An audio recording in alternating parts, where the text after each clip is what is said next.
The Elon Musk versus OpenAI trial just entered its final days, and the single biggest question hanging over that courtroom is one nobody can cleanly answer. Is Sam Altman actually trustworthy? That is not a philosophical debate. That is the literal legal argument being fought in front of a judge right now, and the outcome could reshape the entire structure of the most powerful AI company on the planet. Let that sink in for a second. The man running the organization building what many believe will be the most transformative technology in human history is sitting in a courtroom while lawyers argue over whether his word means anything at all. Musk's legal team has spent the final days of this trial hammering on a core claim that Altman made promises when OpenAI was founded, promises about keeping the technology nonprofit, open, and safe, and that those promises were deliberately abandoned the moment serious money entered the picture. OpenAI's defense is essentially the opposite, that Altman adapted a mission, not betrayed it, and that the evolution toward a capped profit and now fully commercial structure was necessary to compete at the frontier of AI development. But here is what makes this trial genuinely explosive beyond the courtroom drama. The trust question cuts both ways. If Altman is found to have misled early partners and co-founders, including Musk himself, it opens the door to damages, injunctions, and potentially a forced restructuring of OpenAI's commercial ambitions at exactly the moment the company is trying to close one of the largest financing rounds in tech history. We are talking about a company mid-transformation, mid-fundraise, mid-product launch cycle, suddenly having its CEO's credibility litigated in public. The timing could not be more damaging, and the ripple effects extend far beyond just two billionaires with a grudge. Every enterprise customer, every government partner, every investor eyeing OpenAI's next valuation round is watching this verdict closely. Because if the court decides Sam Altman's commitments cannot be trusted, that verdict does not stay inside a San Francisco courthouse. It travels into every boardroom that has ever considered betting its future on OpenAI's technology. Most people were staring at the courtroom drama this week and completely missed what Apple quietly dropped into the news cycle on Saturday. Apple is planning a significant Siri revamp, and buried inside that announcement is one detail that is actually kind of wild when you think about it: auto-deleting chats. That is right. Apple is apparently building a version of Siri where your conversation history gets automatically wiped. No record, no retention. No cloud archive of every embarrassing question you asked your phone at 2 in the morning. Now on the surface that sounds like a basic privacy feature, and sure, it is. But zoom out for a second and look at what Apple is actually doing here strategically. Every major AI assistant competitor, ChatGPT, Gemini, Copilot, is racing to build longer memory, deeper context, persistent user profiles. The entire value proposition of next-generation AI assistants is supposed to be that they remember you, learn you, become more useful over time because they accumulate data about your behavior. Apple is publicly running in the exact opposite direction, and that is not an accident. This is a calculated positioning move. Apple is betting, and this is a serious bet, that a growing segment of consumers is so privacy-anxious about AI assistants that they will actively choose a less capable but more private experience.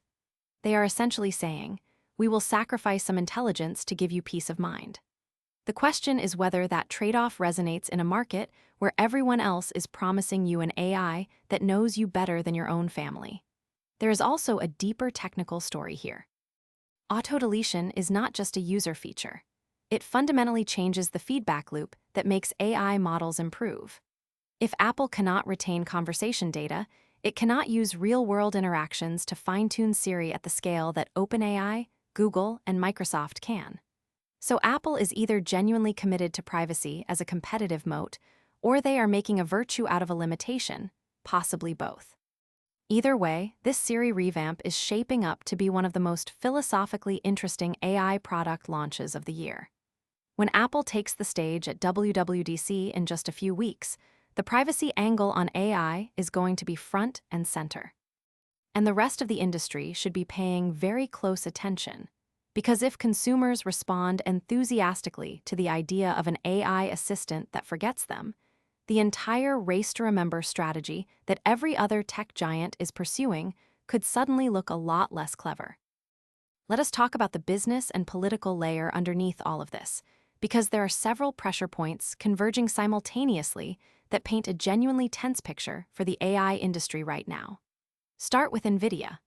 Wall Street is laser-focused on NVIDIA's upcoming earnings report, and the stakes are higher than they have been in over a year. NVIDIA has essentially become the single most important financial barometer for the entire AI boom. When NVIDIA beats, investors interpret it as confirmation that enterprise AI spending is real and accelerating. When NVIDIA misses or guides cautiously, the entire AI trade on Wall Street flinches. The reason this matters beyond stock prices is that NVIDIA's revenue is a direct proxy for how much compute is actually being purchased to train and run AI models. Every major lab, OpenAI, Google DeepMind, Anthropic, xAI, runs on NVIDIA hardware. So the earnings call is not just a financial event. It is a pulse check on whether the AI infrastructure build-out is continuing at the pace everyone claims, or whether we are hitting an air pocket. Now layer on top of that the SAG-AFTRA situation. The Actors Union has a new studio contract, and the membership is being asked to ratify it, but there is serious unrest inside that membership specifically around AI provisions.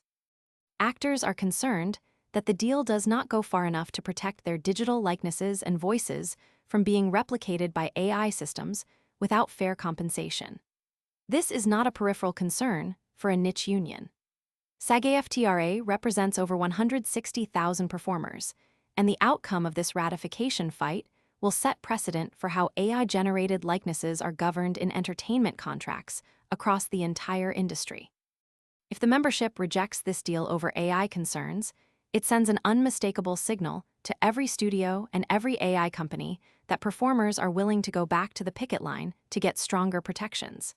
And then there is the Vatican.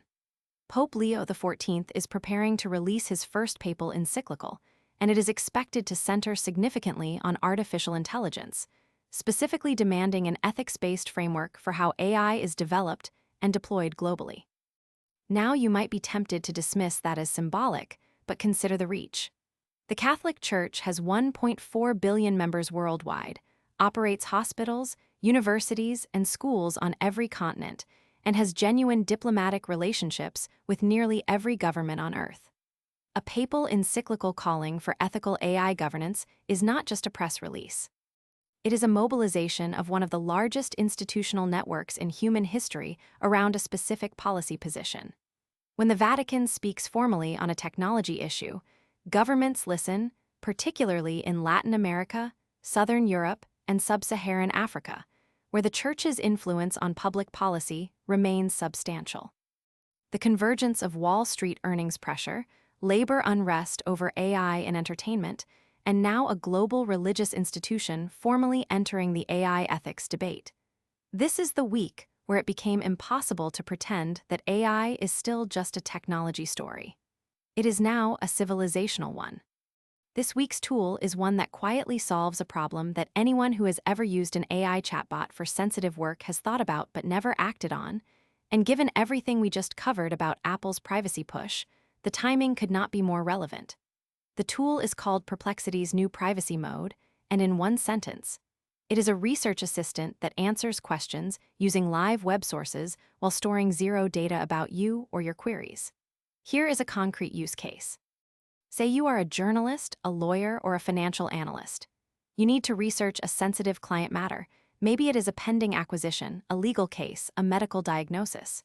You want AI-assisted research, but you absolutely cannot have your queries sitting in some company's training pipeline. With privacy mode enabled in Perplexity, you get cited, sourced, real-time answers with no query logging, no account association, no retention. The moment you close that session, it is gone. What makes this notable right now is that Perplexity is not just pitching this as a feature. They are positioning it as a professional-grade trust layer for AI research at exactly the moment enterprises are getting serious about data governance. The timing relative to Apple's Siri announcement is fascinating. Two completely different companies, coming from completely different angles, both arriving at the same conclusion that the next competitive battleground in AI is not just capability, it is privacy. And consumers and professionals are going to start voting with their usage patterns very soon. Go to perplexity.ai right now toggle on privacy mode in settings, and try running a research query on something you would normally hesitate to type into ChatGPT. The difference in how it feels is immediate.